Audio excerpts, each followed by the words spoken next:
Good morning, everyone. In today's lecture, I want to look at one of Australia's famous and most loved animals, the koala. The koala is the Australian teddy bear and is the largest member of the phalangers family. The koala looks like a teddy bear. It is 2.5 feet long, with ears seeming as if they were stuck on, beady eyes, and no tail. Its dense, woolly fur is blue-gray in color and was used commercially for fur until koalas were almost exterminated.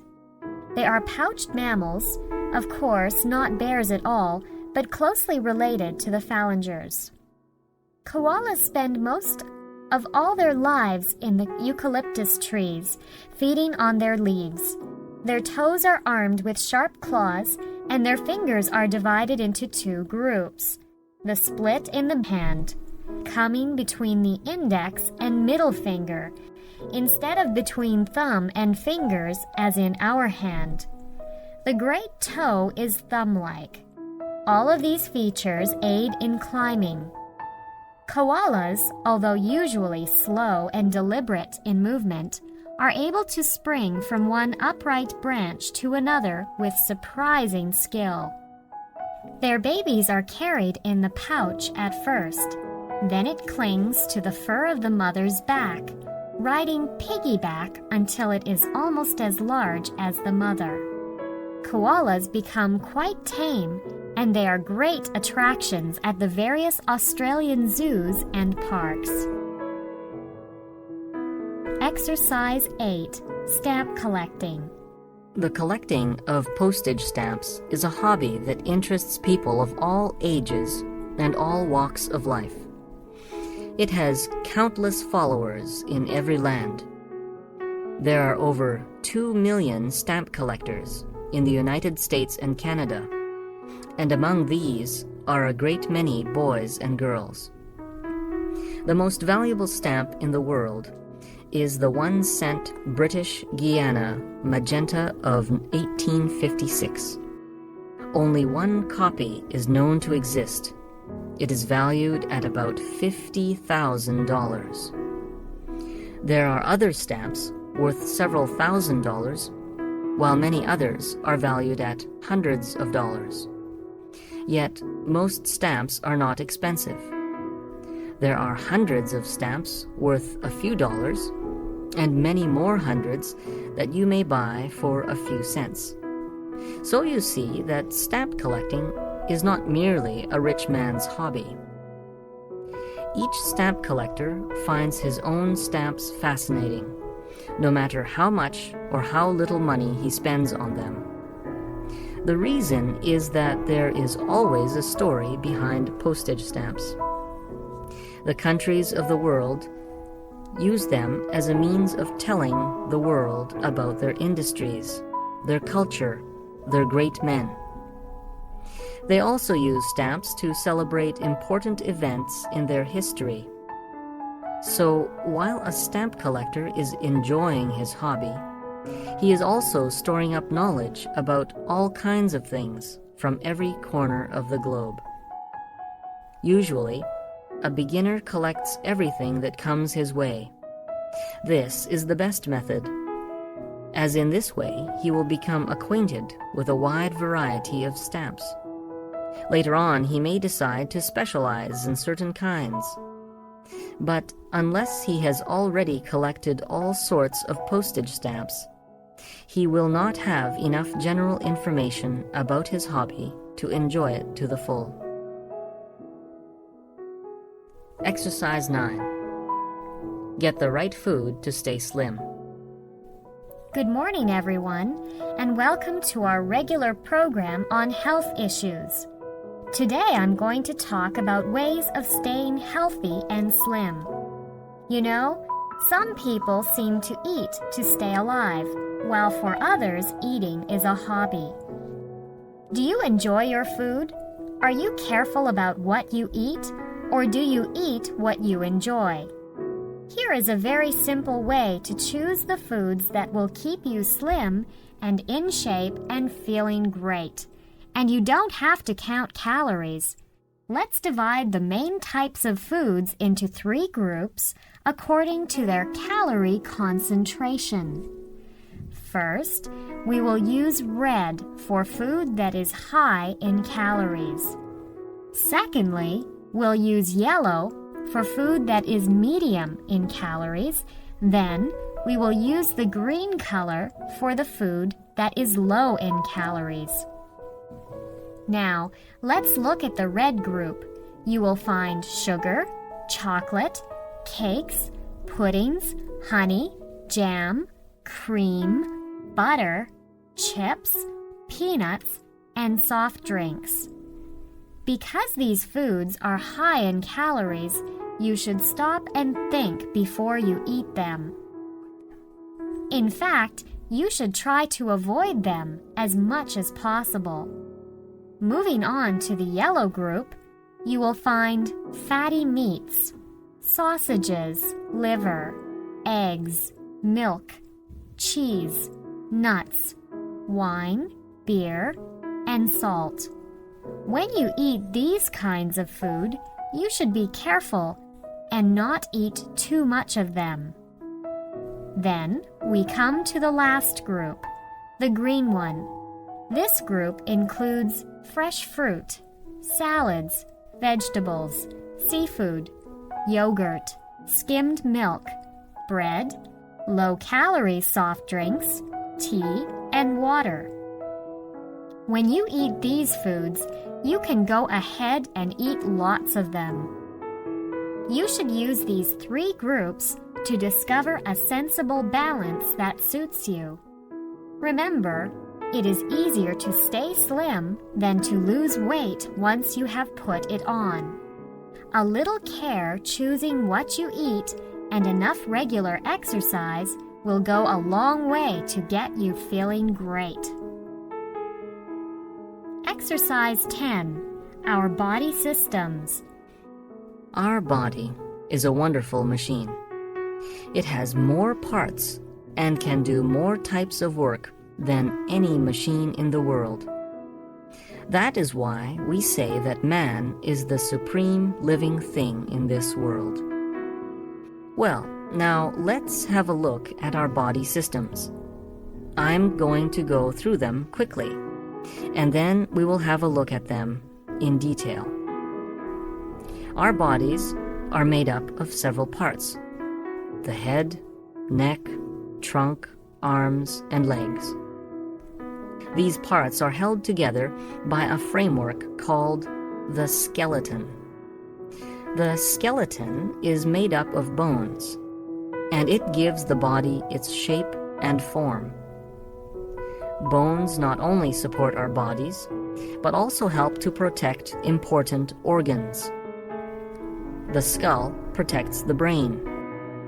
The ribs protect the lungs and heart.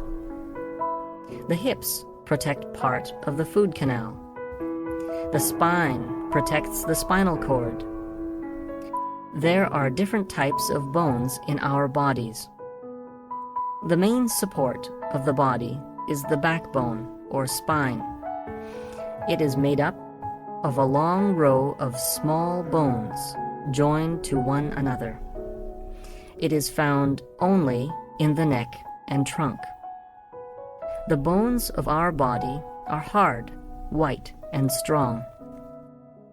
When a bone breaks, new cells begin to grow at the broken ends. More and more new cells are formed until finally the broken ends meet and join together. To find out if a bone is broken, the doctor uses an X-ray machine. This machine can photograph the inside of the body. The photographs it takes are called X-ray photographs. The ribs can be seen clearly from it. There are more than 600 muscles in your body. They make up the flesh that lies between the skin and the skeleton. Muscles can contract and relax. Their contraction and relaxation cause body movements. They also push food through the body and make the blood circulate. Now let's see the nervous system. It is made up of 3 parts: the brain, the spinal cord, and the nerves. All parts of the body are connected to the brain by nerves. Nerves act like telegraph wires.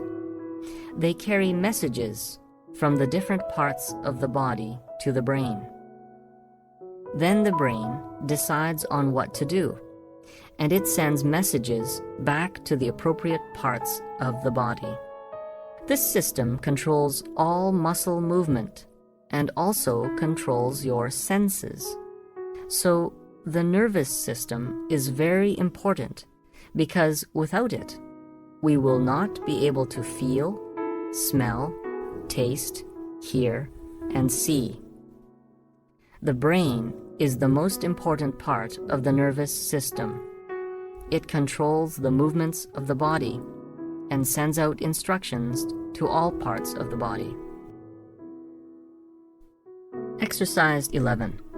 Inventor of the telephone. Today, people can talk to each other even if they are thousands of miles apart.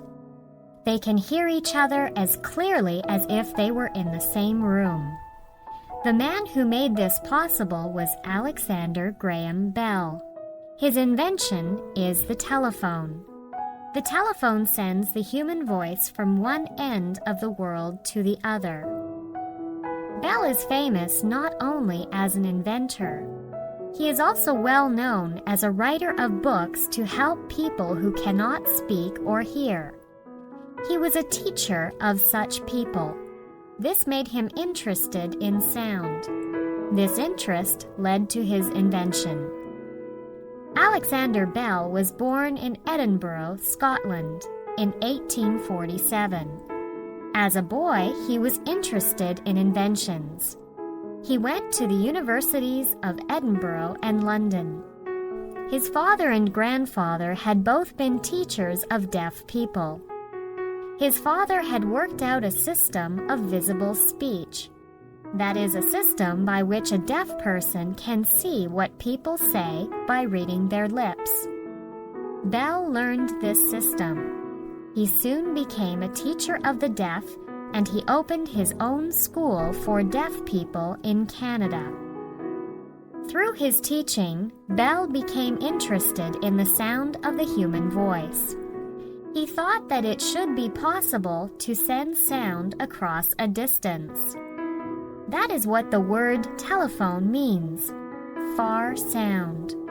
With his assistant, Thomas A. Watson, he worked day and night on this idea. They strung wires across several rooms. Each time when they thought that they had found a way, they tried to talk through the wires. Each time they were disappointed. After each failure, they made some changes and tried again. Exercise 12. Inventor of the telephone. Then one day, in June of 1875, Watson, who was downstairs, heard Bell's voice from the attic. "Mr. Watson, please come here. I want you." Watson was so excited that he ran upstairs crying, "I heard you, Mr. Bell. I heard you clearly." On that day, the telephone had been invented. The words Bell spoke to Watson was the first telephone message ever sent. Bell and Watson continued to work to improve the telephone. The first long-distance, two-way telephone conversation took place later that same year. It was between Boston and Cambridge, Massachusetts, a distance of 2 miles. In 1877, a telephone company was formed. The first telephone exchange was opened the next year in New Haven, Connecticut. It had 8 lines and 21 telephones. From that time, telephone systems grew fast. 2 years later, There were over 47,000 telephones in the United States. The telephone spread rapidly, both here and in Europe. Bell lived to see millions of telephones used all over the world. He had the joy of speaking from coast to coast by telephone.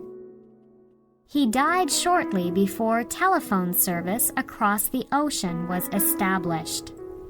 His invention brought him wealth and great honors. He was given many medals and honorary degrees. His invention has often been called one of America's greatest gifts to the world. When Alexander Graham Bell died on August 2, 1922, all the telephones in the United States were silent for 1 minute in memory of a great man.